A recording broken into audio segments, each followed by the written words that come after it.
Hello everyone. इस video के अंदर हम लोग बेसिकली देखेंगे ओपेसिटी, ट्रांसपेरेंसी को, कि किस तरह से आप इमेजेस के ऊपर ओपेसिटी को यूज़ कर सकते हैं, डिफ्स पे यूज़ कर सकते हैं। ओपेसिटी के थ्रू आप किस तरह से एक बेसिक लेवल की बगैर प्लगइन यूज़ किए एनिमेशन को क्रिएट कर सकते हैं। चलते हैं स्क्रीन की तरफ और इसकी यूटिलाइजेशन को समझते हैं।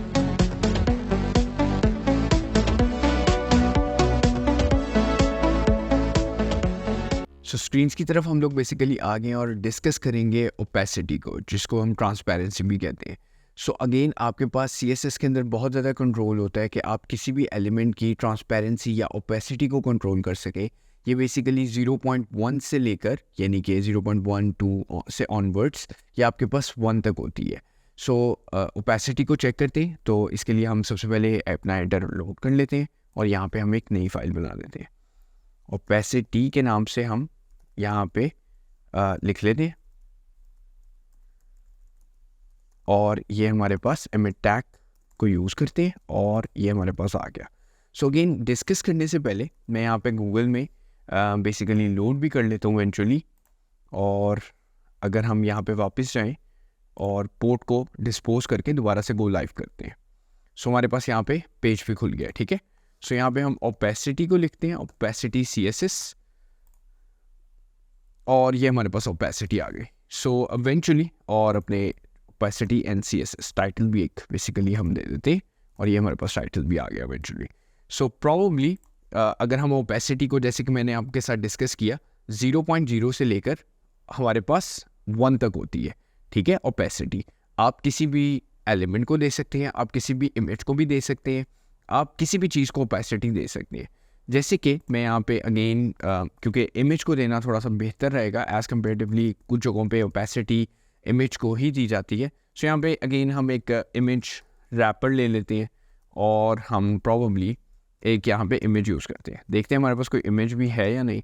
इमेज सोर्स यूज़ करते हैं, ऑल्ट भी यूज़ कर लेते हैं टेस्टिंग इमेज के नाम से, क्योंकि ऑल्ट देना इसलिए ज़रूरी है बिकॉज अगर कुछ ना लोड हो तो हमारे पास यहाँ पे इमेजेस ही लोड हो जाएंगी। इमेजेस में जाते हैं, हमारे पास एक बैनर है। लेट्स सी बैनर किस तरह का है ये। अगेन ये कुछ इस तरह का बैनर है। अब हम इसको इनलाइन स्टाइलिंग के अंदर, इनलाइन स्टाइलिंग नहीं, इसको इंटरनली स्टाइल करेंगे और इवेंचुअली स्टाइल किस तरह से करेंगे। स्टाइल का टैग हमने ओपन किए और प्रॉबली हम यहाँ पे इमेज रैपर के अंदर, क्योंकि ये क्लास है तो डॉट के साथ प्रॉबली, और यहाँ पे हमारे पास इसके अंदर इमेज को हम टारगेट करेंगे। हम डायरेक्टली इमेज को दे रहे हैं, यहाँ पे हम बेसिकली सबसे पहले ओपेसिटी को यूज़ करेंगे। ओपेसिटी भी 1 रखते हैं। बाय डिफ़ॉल्ट हर एलिमेंट की ओपेसिटी 1 ही होती है। मैं यहाँ पे 1 नहीं देता। अब मैं यहाँ पे आपको दिखाने के पर्पस से 0.1 देता हूँ एंड लेट्स सी ये किस तरह से अप्लाई हो रहा है। तो जैसे कि एक वाइट कलर का एक ओवरले टाइप पूरी इमेज के ऊपर अप्लाई हो गया। ठीक है, अगर हम इसको ज़्यादा करते रहें, लाइक जैसे कि 4 मैं देता हूँ, 0.4, तो ये थोड़ा सा अगेन विजुअली नज़र आने लग गया।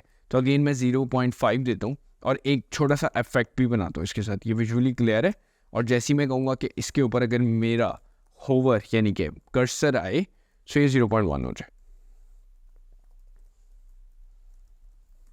लेट्स सी क्लियर होता है या नहीं। तो जैसे कि आप ओवरऑल देखें कि जैसे मैं कर्सर लेकर आ रहा हूँ, वो क्लियर हो रहा है। इस तरह के इफ़ेक्ट्स भी इवेंचुअली बहुत ज़्यादा देखे जाते हैं इस पर्सपेक्टिव से कि ओपेसिटी को आप होवर के ऊपर रिमूव करवा रहे होते हो।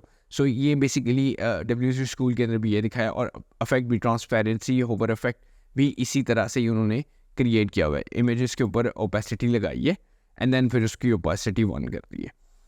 इस तरह से आप डिफरेंट बगैर किसी एनिमेशन प्लगइन या फिर किसी टूल्स को यूज़ किए हुए ओपेसिटी से एक लाइटर सा इफेक्ट अपनी वेबसाइट के लिए बना सकते हैं। And that's it. Thank you for watching this video.